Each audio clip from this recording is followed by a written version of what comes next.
Previous questions പരിശോധിക്കുമ്പോൾ repeat ചെയ്തിട്ട് വന്നിട്ടുള്ള ഒരാളാണ് സി.വി. രാമൻപിള്ള. പ്രത്യേകിച്ച് സി.വി. രാമൻപിള്ളയുടെ പ്രഹസനങ്ങൾ കാലക്രമത്തിൽ എഴുതുക, ആദ്യത്തെ പ്രഹസനം ഏതാണ്, അങ്ങനെയൊക്കെ ഉള്ളത്. ഇപ്പോൾ സി.വിയുടെ ആദ്യത്തെ പ്രഹസനം എന്ന് പറയുന്നത് ഏതാണ്? നിങ്ങൾക്കറിയാം, ചന്ദ്രമുഖി വിലാസമാണ്. പക്ഷെ പ്രസിദ്ധീകരിച്ചത് കുറുപ്പില്ല കളരിയാണ്. ചന്ദ്രമുഖി വിലാസം 1784 പിന്നെ മത്തവിലാസം വരുന്നുണ്ട്. കുറുപ്പില്ല കളരി, തെന്തനാങ്കോട്ട് ഹരിശ്ചന്ദ്രൻ, ഡോക്ടർക്ക് കിട്ടിയ മിച്ചം, ചെറുതേൻ കൊളംബസ്, പണ്ടത്തെ പച്ചൻ, പാപി ചെല്ലുന്നിടം പാതാളം, കുറുപ്പിൻ്റെ തിരിപ്പ്, ബട്ട്ലർ പപ്പൻ.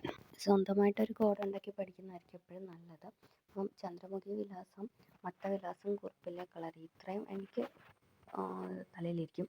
പിന്നെ അതിനുശേഷമുള്ള തെന്തനാങ്കോട്ട് ഹരിശ്ചന്ദ്രന് കിട്ടിയ മിച്ചമാണ് കൊളംബസിൻ്റെ പാച്ചൻ പാതാളത്തിൽ പോയത് എന്നാണ് ഞാൻ പഠിച്ചു വച്ചേക്കുന്നത്.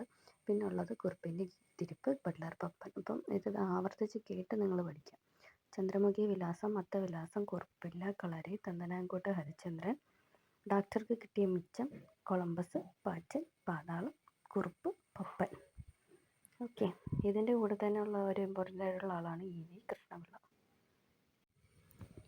ഇ.വിയുടെ പ്രധാനപ്പെട്ട പ്രഹസനങ്ങളാണ് കള്ളപ്രമാണം, കുറുപ്പിൻ്റെ ഡെയിലി, ബി.എ. മായാവി, വിവാഹ കമ്മട്ടം, മായാമനുഷ്യൻ, പ്രണയ കമ്മീഷൻ.